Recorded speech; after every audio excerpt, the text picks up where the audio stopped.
الله الرحمن الرحيم الملك القدوس السلام المؤمن المهيمن العزيز الجبار المتكبر الخالق البارئ المصور الغفار القهار الوهاب الرزاق الفتاه العليم القابض الباسط الخافض الرافع المعز المذل السميع البصير الحكم العدل اللطيف الخبير الحليم العظيم الغفور الشكور العلي الكبير الحفيظ المقيت الحسيب الجليل الكريم الرقيب المجيب الواسع الحكيم الودود المجيد الباعث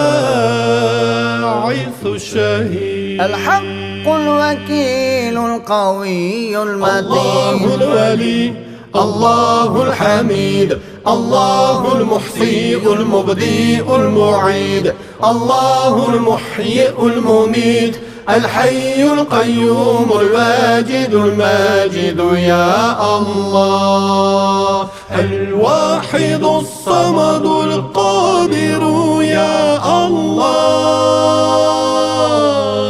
المقتدر المقدم المؤخر يا الله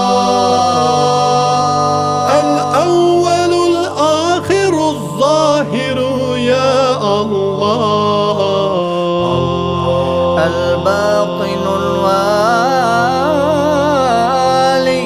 يا الله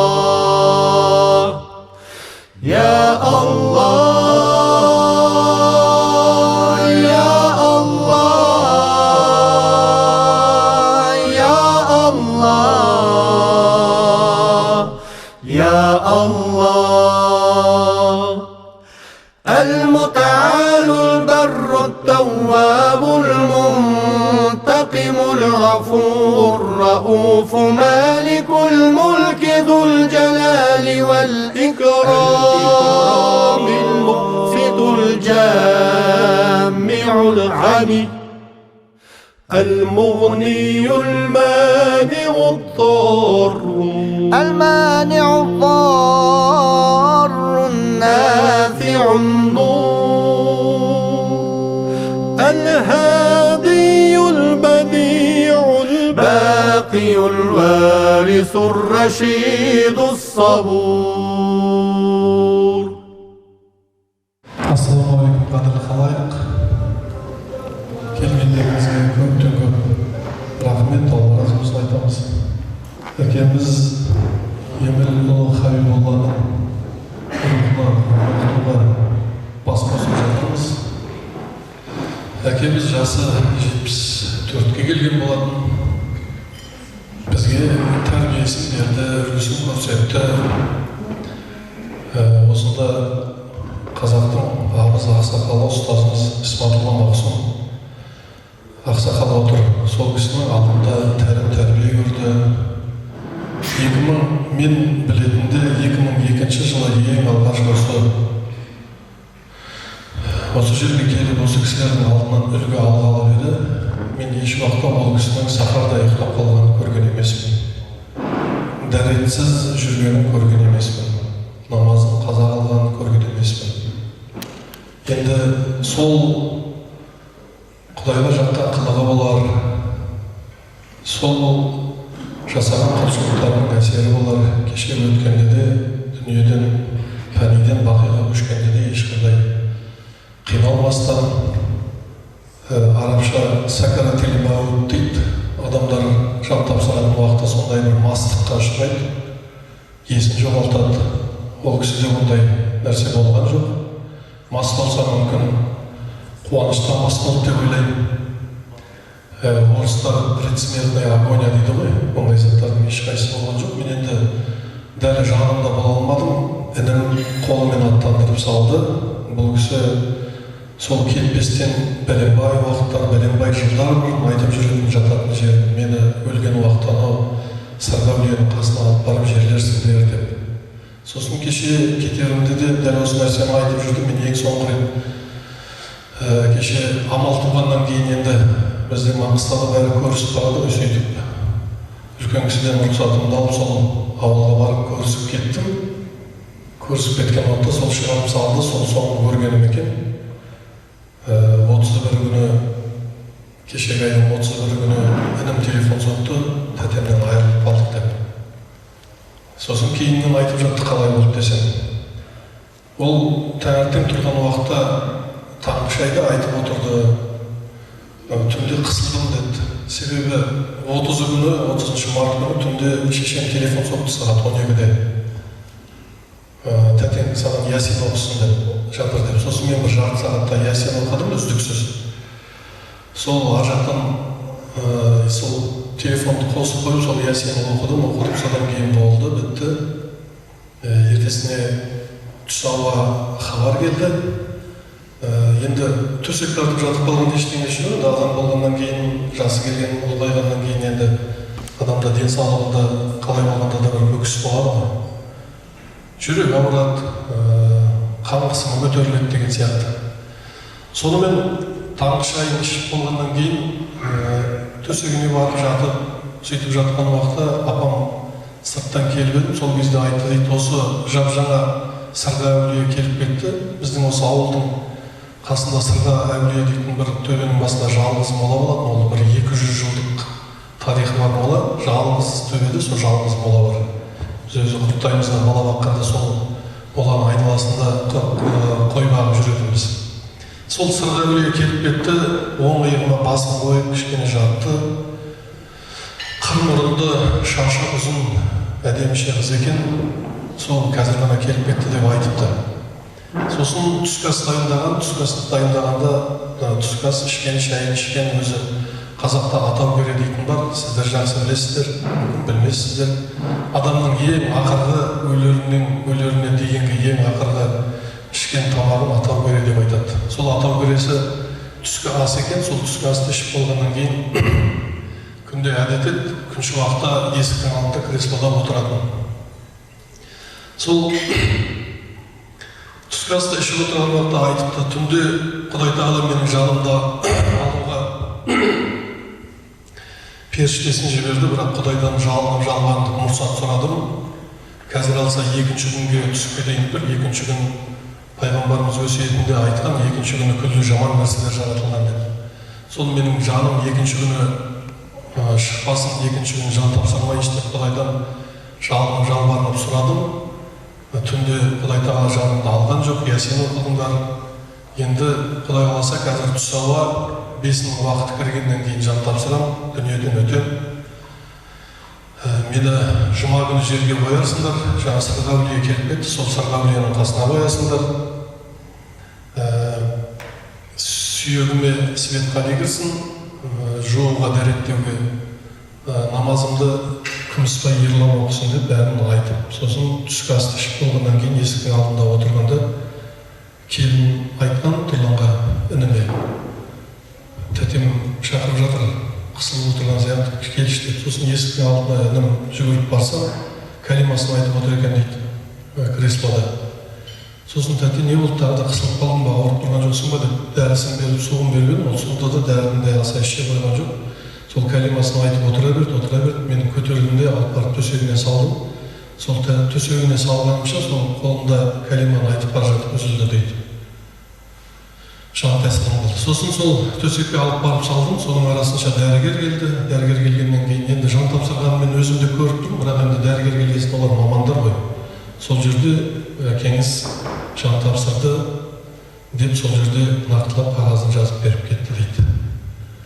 Енді әкемнің әкесі Еміл деген кісі, мен 13 жаста едім, 13 жасымда сол есімде мен не 7 күн, не 70 күннен кейін дүниеден өтем деп айтқан, 70 күн емес сияқты 7 күн ғой деп.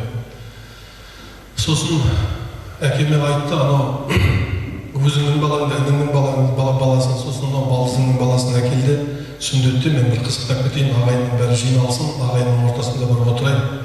Сол тойдан кейін мен аманатжанымды Құдайға тапсырамын деп айтты. Сосын оны әкем әзілге қойып, апа не айтып отырсың деп. Жоқ, мен ойнап айтып отырған жоқпын, тездетіп деді. Содан әкем қапылып жүріп, інім Құралбекті, Сейсен бар, Сайлаубек бар, үшеуін сүндеттеп той жасады. Сол той тарқағаннан кейін демалыс күні той жасады, демалыс күні тарқады.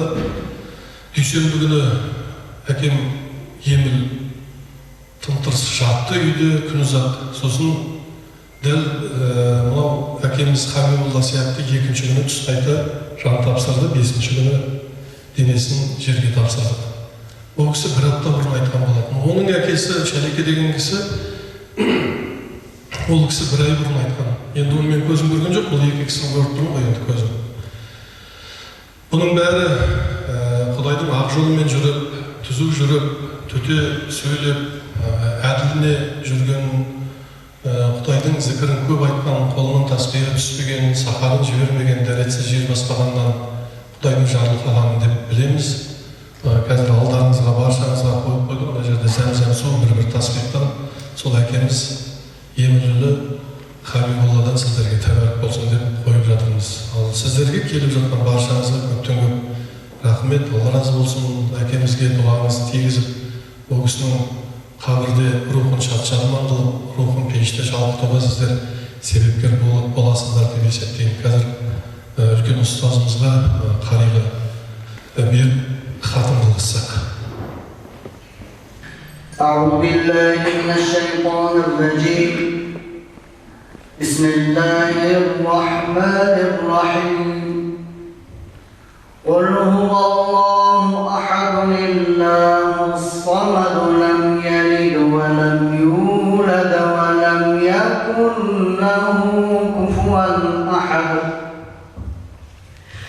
بسم الله الرحمن الرحيم. قل هو الله أحد الله الصمد لم يلد ولم يولد ولم يكن له كفوا أحد. بسم الله الرحمن الرحيم. قل هو الله أحد الله الصمد لم يلد ولم يولد ولم يكن له كفوا أحد. بسم الله الرحمن الرحيم. قل أعوذ برب الفلق من شر ما خلق ومن شر غاسق إذا وقب ومن شر النفاثات في العقد ومن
عليهم ولا الضالين.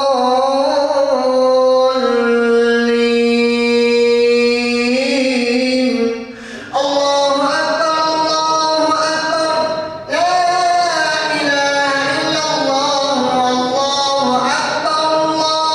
أكبر ولله الحمد. بسم الله الرحمن الرحيم. ألف لام ميم. ذلك الكتاب لا ريب فيه هدى للمتقين الذين يؤمنون بالغيب ويقيمون الصلاة ومما رزقناهم ينفقون والذين يؤمنون بما أنزل إليك وما أنزل من قبلك وبالآخرة هم يوقنون. اللهم أولئك على هدى من ربهم وأولئك هم المفلحون. اللهم صل على محمد وعلى آل محمد من أول الدنيا قيامتها ومن آخر بقائها وعلى آله وأصحابه وبارك وسلم. سبحان ربك رب العزة عما يصفون وسلام على المرسلين والحمد لله رب العالمين. آمين. اللهم بلغ صواب ما قرأناه في هذه الساعة الشريفة من كتابك الكريم إلى أرواح الذين نريدهم بقلبنا وإلى روح من أوصلنا بالدعاء وإلى روح من يهدي دعاءنا وإلى أرواح سائر المسلمين كافة وعامة. اللهم تقبل دعاءنا وارحمنا ببركة القرآن وشرفنا بشرافته واجعله لنا إماما وهاديا وادخلنا الجنة بشفاعته. اللهم بيض وجوهنا بنورك يوم تبيض وجوه أوليائك ولا تسود وجوهنا بنارك يوم تسود وجوه أعدائك. اللهم أعطنا كتابنا بيميننا وحاسبنا حسابا يسيرا. اللهم لا تعطنا كتابنا بشمالنا ولا من وراء ظهرنا ولا تعاصرنا حسابا شديدا. يا أمير المؤمنين إن شاء الله اللهم قرآن الكريم تلاوة ولكم وصدقا خيرا تسرقا بركة نور أحكام حضرت علم الإسلام ودا مبارك خير محمد مصطفى صلى الله عليه وآله وسلم. يا أنبياء سنين صحابة درمين تابعين درمين تابعين درمين بركة نبي كرمان بيدر خانر رسم. يا أمير المؤمنين إن شاء الله بصدقة تسرقا نعين رسمين الغان خلناس دوران وكان كتير نحوالان أمران أجل تكتير سميا سنة لتفعل قدم ويبتل بكم شباشة يا إنجانا إيمان سلامات ناس مخرطي يا رجان أبتن جاي جنة كل إيمان سلامات كل قرآن نامل رحمتين بولي جزن جارتات بيدار مشرعون كندار bu sadaqalarni qabul etib yeyoshlar va bolalarimiz o'rnida o'tgan chog'lar bo'lib butun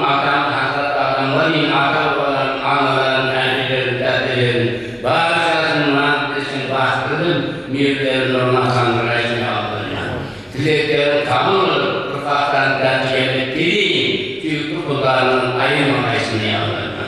اللهم صل على سيدنا وسندنا ومولانا محمد وعلى آله وأصحابه أجمعين.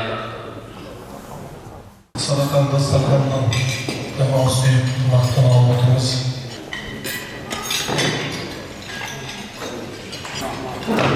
يا فياض يا فياض من جميع بلايا بلايا بلايا والآفات والآفات والآفات والفتنة والأمراض. اللهم صل على سيدنا محمد وعلى آله وأصحابه أجمعين.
Aramızda sakalımız жол жүргелі отырып, қазір біз ол кісіден бата тілесек, одан кейін ол кісіге рұқсат берсек, қалғанымыз енді уақытымыз барлығын отыра береміз.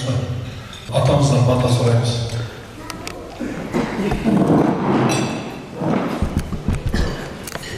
Alhamdulillah الذي أطعمنا وسقانا وجعلنا من المسلمين. اللهم ارزقنا حلالا طيبا وارزقنا خير الدارين واحفظنا من شر الدارين. اللهم زد علينا من بركاتك ورحمتك وفضلك ورزقك. اللهم صل على سيدنا محمد وعلى آله وأصحابه أجمعين. الله أكبر.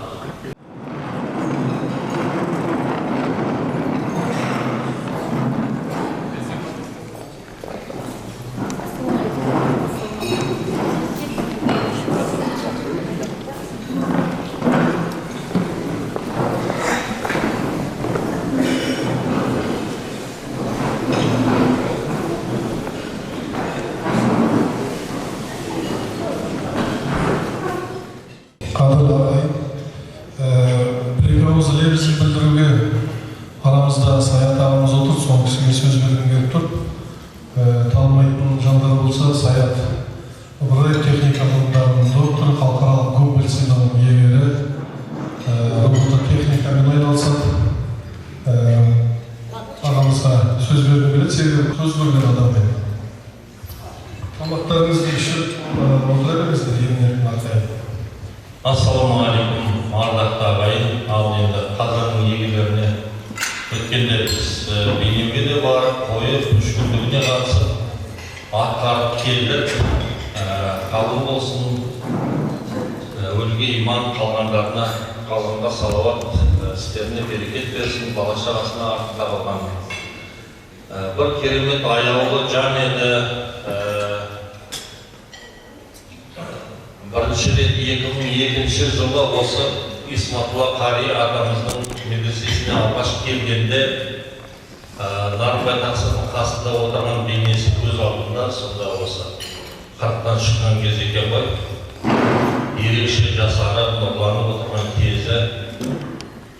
Содан бері талай сырластық, шынында да жаңа Елдос айтқандай құлшылығына, өзі бір қалыпты бір тоған мінезінен айнымай, солай өтті, қадірлі болды, сыйлы болды. Кеше бейнеуде қатысқан адамның келген ұшы-қиыры жоқ, көрсеңіздер, ағыл тегіл бүкіл осы Маңғыстау бар, Ақтөбесі бар, Оралы бар, Атырау бар, бүкіл жан-жақтан, Алматыдан, Астанадан болсын, қаншама адамдар ағыл тегіл келіп, біз бірге атқарысып, қайтты. Қанша осы сырлас болдық. Қазақтың көне ескі әңгімелерін сүйіп айтатын, сүйсініп тыңдайтын, талқылап, оның ішінде мынау Мәшекең Мәшһүрсіп атамыздың бір сөзінің күрмеуін осы кісі тауып бергені есіме түсіп жатыр. Айта берсе әңгіме ұзақ. 1931 жыл деп айтылатын Мәшекеңнің соңғы болжау сөзі бар, ең соңғы жазылған. Оның алдындағы қанша болжаулары білесіздер, аспанда жарасады күнменен ай, бұл заман тұра бермес бұрынғыдай, белгісін бұл заманның не айдай. Кеңелер бір заманда кедей мен бай деп отыр, революция болатынын да, аштық болатынын да бәрі түгел болжап айтқан ғой. Соның бәрінде бұл кісі не сандалып тұр деп халық кейін бірақ көздері жетіп. Мынау 1931 жыл жылқы кетіп, қой берді, бұдырып бұл. Қойдан қоңыр заманды бір көрмексің, қойдан асып естен деп, босайшы бер деп басталатын. Қазақты бір үлкен алдында жақсы күтіп тұрғандығын, атақтың алтын таңы бар екендігін болжап айтатын соңғы сөзін біз шеше алмай жүрдік. Не деп тұр бұл жерде деп. Соны осы кісі айтты. Қазақта жылдың санауы 60-пен келеді. 12 жыл мүшел жас болатын болса, мысалы 5 жасар бойды кәрі бой деп айтады. Одан кейін жаңағы өмірі несі береке қанша болмайды деп есептеледі. Қой анасы бестендеп 1931 жылда 12 жыл 12 ай 5 рет айналып келгенде 60 жыл болған, 91 жылы егемендік алатынын айтып отыр деп осы кісі шешіп беріп еді. Осы сияқты бұрынғы көне ақсақалдардан естіген жаңағы әңгімелерді жақсы таратып беріп айтатын. Мысалы Нарынбай Тақсырменен әңгімелесіп отырғанда біз енді шығы керек жастауымыз әңгімеге ілесе алмай қаламыз. Не туралы әңгіме болып жатыр, тіпті сұрақтың өзін түсінбейміз, не сұрақ талқыланып жатыр. Енді Нарекең білесіздер қандай қаншалықты терең ғұлама болғанын. Сол әңгімеге ілесе алып отыратын, сұрақ қойып жаңағы талқылап кәдімгі. Соншалықты бұл кісінің тереңдігі. Енді арамыздан кетті. Тағы да мынау Динахмет ағамыздың кеш дейтін шығармасы бар. Сол өзіне арналғандай деп бәріміз таңғаламыз. Тағы да кеш болғанда бір жағынан кешір деп, екінші жағында көзі тірісінде сыйлап құрметтеп, алақанымызға салып аялай алмадық қой деген сол өкінішті, өзекті Динахмет ағамыз жазған осы сөзде ағамызға айтылғандай. Сондықтан жаны жәннатта болсын, рухы шалқып, бұл кісі де үлкен үмітпен, жақсы үмітпен кетті. Қазақтың алдында ататын алтын таңы бар екеніне бір сәт күмәнданған жоқ. Осы адайдың ақсақалдарының болсын, қазақтың басқа да жыраулары болсын, ақсақалдарының айтып кеткен алтын заман келеді, қазақтың әлемге үлгі болатын күні туады деген ақжарқаптың туатын кез болады деген нәрсеге кәміл сеніп, сондай жақсы үмітпенен кетті. Осы біздің Исматулла Қаридің айтып жүрген Алланың ақ мәнісі келетіндігін, ақ жарқырап күн туатынын соған кәміл сеніп кеткен. Сондықтан қандай үмітпен, қандай тілектен адам дүниеге кетсе, ертең қияметте тірілгенде де сол Алланың ақ мәнісінің ақ туының астында тірелер деп үміт қыламыз, қабыл болсын.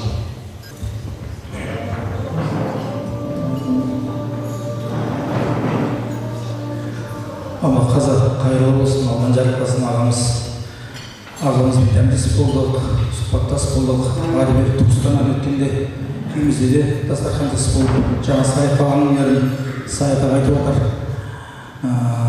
Жалпы енді көпті көрген өнегесі мол тұлға еді. Өзімізде сол осындай ұрпақ тәрбиелеген атамызға қарап сүйсініп отыратынбыз.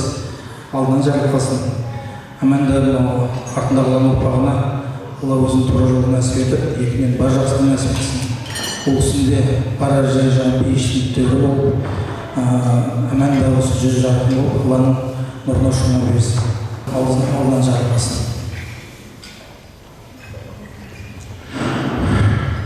Қадірлі көпшілік, қадірлі жамағат,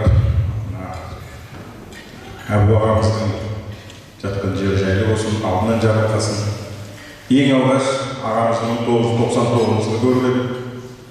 Ол кезде қасында амандық көмегі аға бәрі.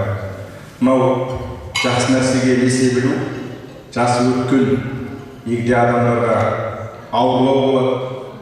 Бірақ сондай ар жағындағы тегіндегі рухани тәрбиенің өткендердің әсері ағамыз білім жолында тынбай сол құдасымен бірге келіп Алматыда жаңағы айтқан Саят аға айтқандай шілханада болып кішкентай балалардан сұхбат сұрап, әңгіме сұрап, білгенін айтып, өнерінің әңгімесін қай кезде де әйтеуір ізденіс, рухани ізденіс, білім жолында ізденісте тынбай өткен көретін едік. Енді 70-те ар жағындағы жас Құдай тағала енді жақсы күнінде, жақсы айында жаңағы елдің айтқандай барар жерінде бәрін ғажайып көрсетіп, әркім маған да осындай өлім дүниеден өтеріміз хақ қой. Әркім осындай, осы маған да осындай өлім нәсіп болсын деп тілейтіндей жақсы өлім екен, сондай жүрекке бір жылылық беріп отыр. Құдай тағала жатқан жерін жарық қылсын, ар жолдан айнымай ұрпақтары жеткізген дұғалары бұл кісінің рухын шалқытып, кісінің рухани дұғалары бұл дүниедегі бұл елдің берекетіне қызмет ете берсін, орта толсын, қайырлы болсын. Қазір айтады, алдынан ақсағанның айыбы жоқ дейді. Дегенмен де бұл жас бұндай үлкен жас емес, бірақ Құдай тағаланың кесіп берген арзыған несібесі осылай болды. Осы бала-шағаларына үлкен үлгісіне. Әбекең мен өзім жақсы көретін бір қасиеті, бір қалыптылығы, сабырлы, бір үлкен демей, кіші демей, сөзінің аяғын тосып сөйлеп, сосын бастап тұрған әңгіменің сабақтап, қай жерге дейін баратын, толығымен бір аңдап отыратын сондай бір көне көз қарттардың бір асыл қасиетін көрсетеді. Алла рахмасын Тұрланға, Берекеге, Құралға, басқа бауырларымызға көңіл айтамыз. Алла тағала жатқан жерін жарық қылып, біздің жақсылықтарға нәсіп қылсын, ұрпақтары да осы кісінің үлкен үлгісінен айнымай, хақтың жолынан айнымай өтсін. Рахмет. Көптен көп рахмет. Мен енді байқап отырмын, тамақ іштеңіздер, шай іштеңіздер ғана қалды. Әркімнің әртүрлі шығармасы жұмысы бар, сондықтан ешкімге қысастық жоқ, ешкімге кеттеп те етпейміз. Барынша көбірек болғандарыңыз біз үшін жақсы, бірақ сонда дастарханның бір батасын ақсақалдан сұрасақ. Одан кейін шыққысы келіп, жеке-жеке рұқсат сұрап жатқан адамдарға бәріне де рұқсат. Бисмиллахир-рахманир-рахим. Alhamdulillah'ın bereketini versin, Allah'ın Kur'an'ın bereketini. Ortaslarınızda Allah'ın bereketini, işten bereketini artan Allah. Ve ağımızda bıçaktan yeri şartı var, toprağa, toprağa, cennetten var. Hazretleri izinleri ufakları ömürü şöyle ağır dostları. Ulaşı istiyorlar ama bost. Hazretleri Allah ele bakmalı, ağır bulup bekleyecek kanalda. Жақсы olacak kanalda. 90. savaş Hazretleri Yavuz önümüzün ufaktan doğalarına ağır dostları yakın tutanlar bekleyecek kanalda. Hazretleri Allah dastakhanlar arkadaşlarından olacaksın. Mücahil dastakhanlar şahsında olup Hazretleri Allah kuşbak veriyor, sağlık veriyor kanalda. İstifatın sonuçlarını kullanmak ve tavsiyeler olacak kanalda. Hazretleri Yecid olsun parasının tınçlarında geçecek kanalda. Yeni yıllarda basısını bağırtmayla birlikteyiz. Ama belli vaktin asıl kabul olsun kanalda. Arkadaşlar Jackson'da kesecek kanalda. Sizleri göreceksiniz. Amin. Allah. Amin. Aytınız.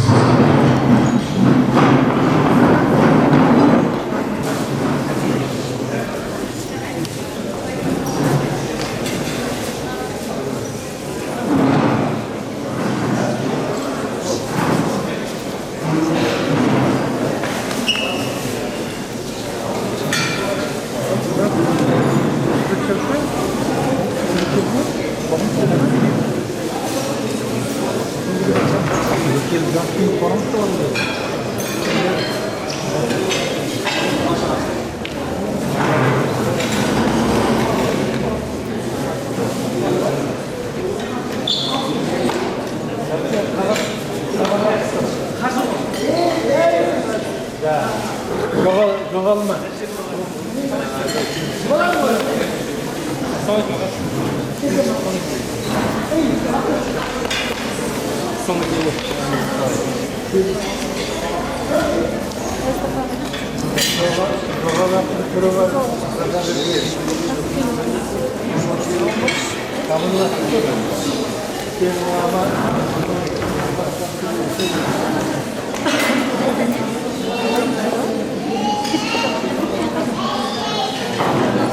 Şöyle başlık.